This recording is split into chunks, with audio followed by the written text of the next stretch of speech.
Seja muito bem-vindo a mais essa aula, onde a gente vai falar sobre os operadores JavaScript, tá? Então, você pode ver que eu já estou aqui com a minha pasta aula 20 operadores, tá? Onde eu tenho aqui os arquivos index e script.js. Aqui no Codemojo eu tenho, rodando aqui no diretório dessa aula, tá? O servidor estático. Então, faça isso também, que aí ele vai subir aqui o arquivo index.html, de onde você vai poder inspecionar e acompanhar os resultados nos testes que a gente vai executar, né, nos exercícios que a gente vai realizar nessa aula, tá? Então, eu vou falar sobre operadores, tá?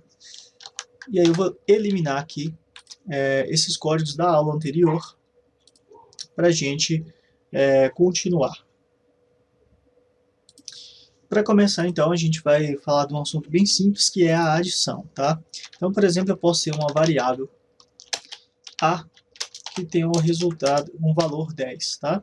E aí eu vou ter uma variável B, onde eu tenho o valor 15. Então, se eu quero somar isso, eu posso ter a variável resultado, onde eu vou armazenar o resultado da soma de A mais B. Olha só. Eu dar um console.log aqui em resultado, você vai perceber, né, que ele realmente está somando ali através do operador mais. Tudo bem? Bom, na sequência a gente tem o mais igual, tá? Supondo que eu tenha um contador. Então, eu vou ter uma variável cont, tá, que vai ser igual a 0. E aí, conforme eu chamar uma função, eu quero que esse cont seja incrementado. Então, eu vou criar aqui uma função var contar é igual a uma função, tá? E aí o que ela vai fazer é cont mais 1. Veja bem, cont mais 1. Do jeito que isso está, se eu chamar a função contar aqui, console.log contar, olha só o que vai acontecer. Eu tenho um undefined aqui, né? Bom, isso ocorre porque eu não estou retornando nenhum valor. Então eu posso retornar aqui return cont mais 1. Então ao atualizar agora eu já tenho 1. Se eu chamar novamente essa função, eu tenho 1 novamente, tá? Isso porque para incrementar e ele começar a contar, eu tenho que atribuir, tá, o resultado dessa operação a cont novamente, tá? Então faça assim, ó, return cont igual a cont mais 1. E aí para ficar mais elegante o código, né, posso até colocar aqui cont igual a cont mais 1 e aqui embaixo dá um return em count. Olha só, tá? Então agora ao atualizar, eu já tenho 1, depois eu tenho 2. Por quê? Cont está sendo definido aqui no escopo global, tá? Então o valor é 0. Quando essa função acessa essa variável, tá, e altera o seu valor, falando que antes era 0 e 0 mais 1 agora é 1, e cont recebe 1. Então aqui fica 1. Na segunda vez, eu estou somando mais 1 novamente, então o resultado vai para 2. Tá? E justamente o que aconteceu aqui. Porém, olha só, eu posso encurtar um pouco mais esse código e falar que, ao invés de ser cont igual a cont mais 1, eu poderia falar que cont mais igual a 1. Olha só. Assim eu simplifico, né, esse processo. Tá? Então, ao atualizar aqui, ó, o resultado permanece o mesmo. E aí, nesse caso, eu posso até eliminar essa linha extra aqui e simplesmente colocar um return aqui. Olha só, que continua elegante o código, tá? Eu resolvo tudo numa única linha, tá? Então, essa é uma sacada legal de se utilizar, tá? É quase uma boa prática, né? Poderia dizer que é algo que nos dá mais produtividade e reduz a quantidade de linhas de código que a gente utiliza para desenvolver aí as aplicações, tá? Então, a gente já viu aí o operador, né, de soma, tá? Que é para calcular, né, somar números, por exemplo, mas ele também tem um outro objetivo para o qual ele é usado, tá? Então, por exemplo, se eu tivesse aqui var nome igual a Rodrigo, e var sobrenome igual a Rocha, e eu quisesse juntar isso no nome completo, var nome completo, eu poderia falar que nome, tá? Nome mais sobrenome. Olha só. O que acontece é que ele vai concatenar as strings, tá? Então, além de somar, é possível também fazer concatenação através desse sinal de adição, tá? Então, quando eu der agora aqui um console.log em nome completo, o resultado que eu tenho é a string, né? Somado, olha só. Rodrigo Rocha. E aí você percebe que ficou tudo junto, né? Se eu quero um espaço, eu posso simplesmente vir aqui, ó, no sobrenome, por exemplo, dar um espaço e atualizar, que agora fica tudo certinho, tá? Bom, outros sinais que a gente tem, né? Outros operadores que nós temos, por exemplo, é o sinal de subtração, tá? Então eu posso utilizar o operador de subtração aqui acima, tá? E ao atualizar isso daqui, ó, você vai ver que o resultado aqui agora mudou para menos 5, tá? Isso porque eu tenho um 10 e estou tirando 15 de 10, então tem um resultado negativo, obviamente. Além disso, eu poderia, por exemplo, falar que o count aqui é 50, tá? E toda vez que eu chamar a função contar, ele vai subtrair 1. Então aqui eu passaria menos igual a 1, tá? Veja que ao fazer isso, olha só, onde eu tenho aqui 1 e 2, eu tenho 49, depois eu tenho 48, tá? Ele está sempre subtraindo 1. E aí, por exemplo, eu posso vir aqui e passar o sinal de menos, né? Caso eu queira obter um NaN. Olha só. Aqui ele vai falar que eu não tenho um número, tá? Então é not a number isso daqui. Na verdade, tome muito cuidado com isso, porque dentro de uma aplicação isso pode te causar uma dor de cabeça muito grande, tá? Então cuidado para não tentar fazer esse tipo de operação com strings, tá? Vou voltar aqui de novo para o mais. Olha só. E ao atualizar aqui, tá tudo ok. Eu posso ainda trocar isso daqui para vezes, tá? Olha só. Vezes. E ao atualizar, você vê que agora eu tenho 150, ele está multiplicando os dois, tá? Nesse caso aqui, ó, eu vou reduzir isso aqui para 0 mais uma vez. Aliás, vou colocar isso aqui para 5, tá? E aqui, ao invés de ser menos igual, vai ser vezes igual. E aqui vai ser 2, tá? Olha só. O que vai acontecer, né, é que ele vai multiplicar, olha lá. Ele multiplica, ó, e está sempre dobrando, tá? Por quê? Eu tenho 5, ele multiplicou a primeira vez, ficou 10. Da segunda vez ele vai multiplicar por 2 novamente, vai para 20 e assim por diante, tá? Como a gente viu também no caso do mais igual. E por último aqui eu tenho o sinal de dividir, né? O operador de divisão, que é a barra, tá? Então ao atualizar aqui, ó, você vai ver que eu tenho um resultado, né? Flutuante, 0.666. E aí se eu fizer aqui, por exemplo, uma divisão, aí eu vou colocar um número maior aqui, tá? Para ficar mais fácil de ler. Olha só, vou colocar o 20, por exemplo. Quando eu atualizar, olha lá. Então, eu tenho a primeira vez dividindo, né? 20 dividido por 2 é 10. Legal, ele armazenou. Ele divide 10 por 2 novamente, armazena, que o resultado é 5. Tudo bem? Então, esses são os operadores lógicos, tá? Que você pode utilizar no JavaScript para realizar cálculos e fazer concatenação de strings, como a gente viu nesse caso aqui. Bom, agora existem outros tipos de operadores, tá? Que são os operadores de comparação, tá? Então, eu vou descer um pouco mais aqui, rolar um pouco mais para baixo, ficar mais fácil para todo mundo visualizar, né?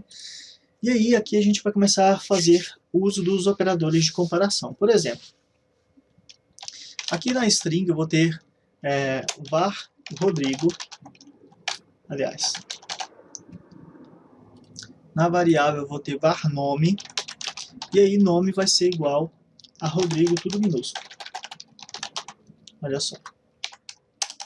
E aí eu posso fazer uso do operador de comparação de igual a igual, né? Comparação, comparando valores, tá? Por exemplo. Então se eu falar assim, ó, se nome for igual a igual a Rodrigo, olha lá, imprima nome, console.log nome, tá? Então se o nome for igual a Rodrigo, ele vai imprimir nome. Vou atualizar aqui, ó, você vai ver que ele está imprimindo porque é igual. Agora se eu colocar aqui, por exemplo, José, vou atualizar, agora ele já não imprime mais, que é diferente, tá? Agora veja que, se eu fizer uma alteração aqui, por exemplo, o nome vai ser true agora, o nome vai ser true, tá? Nome é igual a José, vamos ver? Vou atualizar aqui, ele diz que não, então não imprimiu, tá?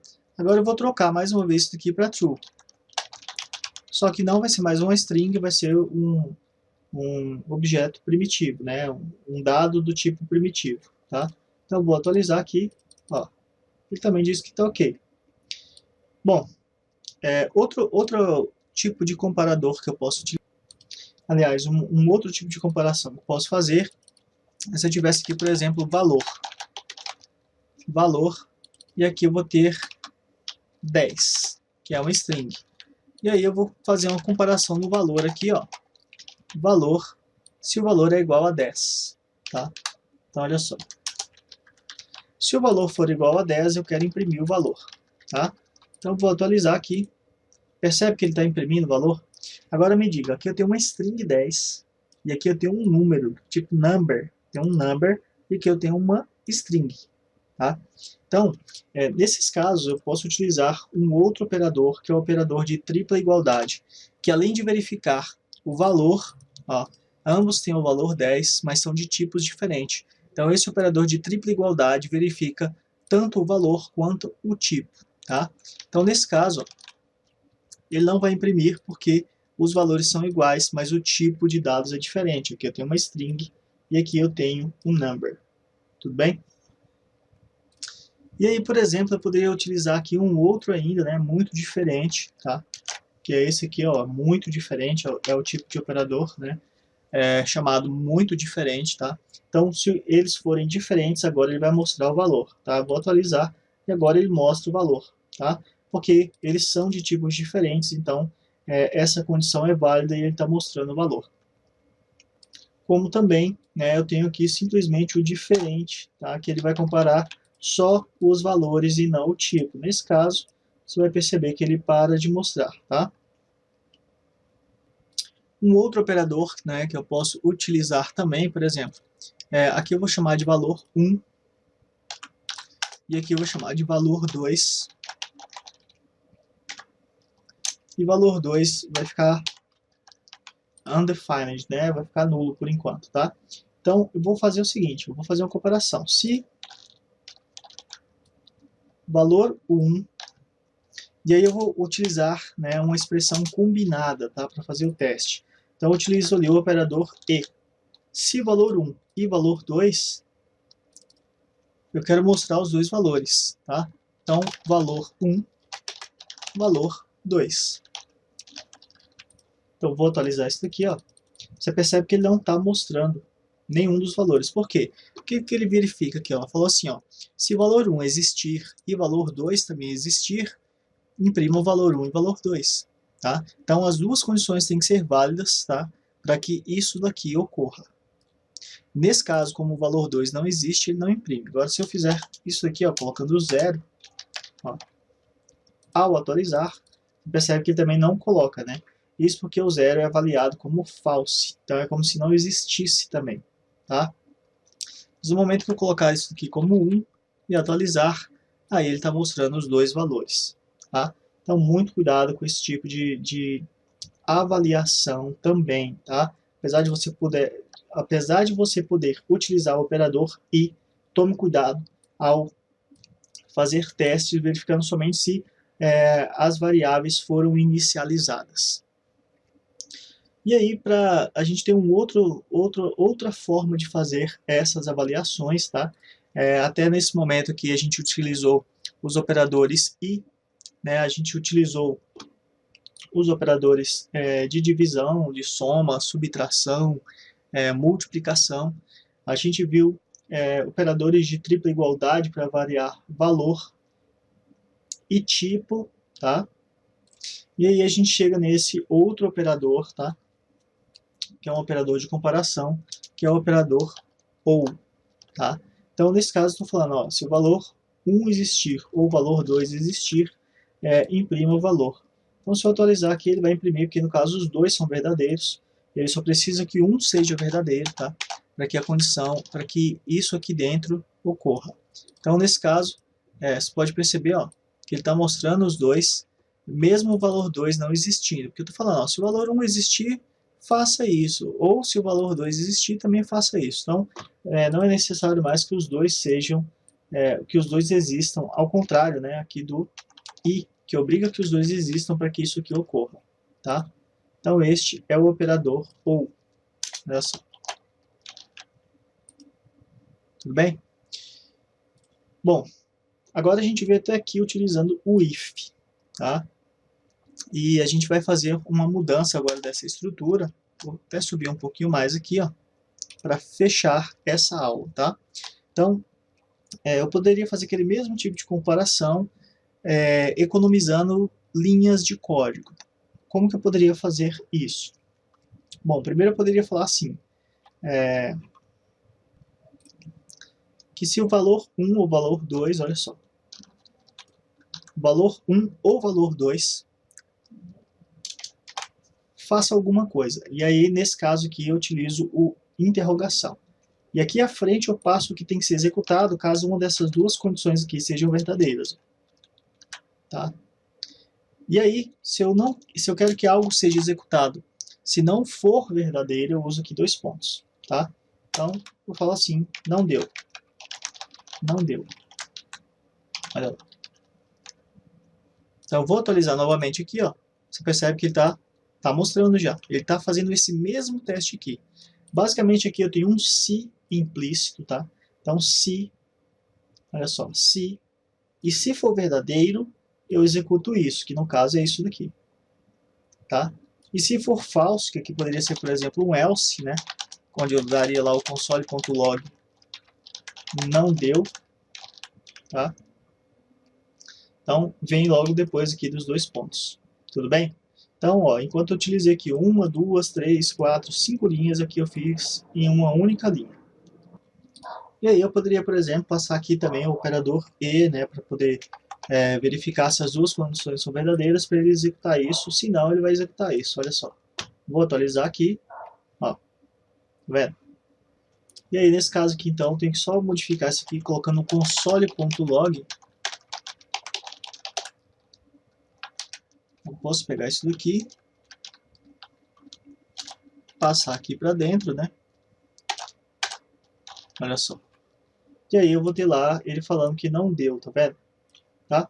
Então, essa é uma aula, né, básica sobre operadores, são os operadores que você pode utilizar aqui no JavaScript que vão agilizar muito a sua codificação, ou minimizar o tempo que você gasta criando aplicações e escrevendo muito código, né? Como a gente viu aqui, a gente consegue economizar muitas linhas de código fazendo uma expressão desse tipo. Tudo bem? Agora que você já conhece os operadores JavaScript e como você pode aplicá-los no desenvolvimento de suas aplicações, eu vou finalizar essa aula por aqui e te vejo na próxima aula.